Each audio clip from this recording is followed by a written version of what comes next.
Do you know how to apologize or do you actually know how to repair? Hey, I'm Chrissy, the emotional intelligence nurse, and I'm breaking down emotional concepts for you today. So, what's the difference? They kind of sound the same, don't they?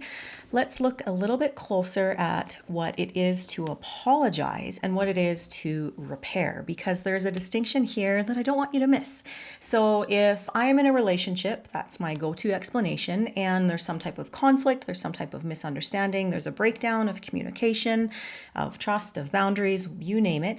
I can simply apologize. I can go through the performance of saying what I need to say. I'm sorry, I hurt your feelings, and I can check the box. Now, that may work for a while. I may actually feel that that is genuine, but there is something a little bit deeper and a little bit more nuanced that is really easy to miss in relationships. So, here's the first thing I want you to know is that in all relationships, I don't care if it's intimate, if it's workplace, whatever it is, human relationships, there is a natural cycle and there is a natural rhythm of rupture and repair. Now, rupture is conflict, it's misunderstandings, and it can be really, really micro or it can be quite macro and big. Now, that happens all the time in human relationships. It's kind of inevitable. And if you followed me long enough on here, you'll kind of catch snippets of some of why that happens.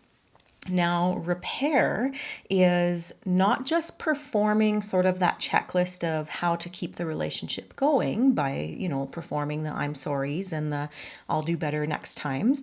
It is actually looking at your internal experience of what contributed to that conflict or that miscommunication, as well as being open to being taught by the other person or persons what contributed for them and really taking an honest look.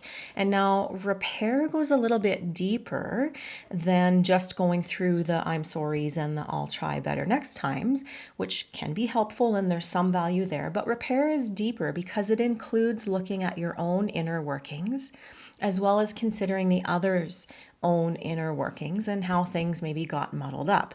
So, do you know how to apologize, but do you know how to repair? That's the question. I'm Chrissy, the emotional intelligence nurse. If you found this inspiring, if you found this challenging, like, share, throw in a comment, keep the conversation going, and I'll catch you around.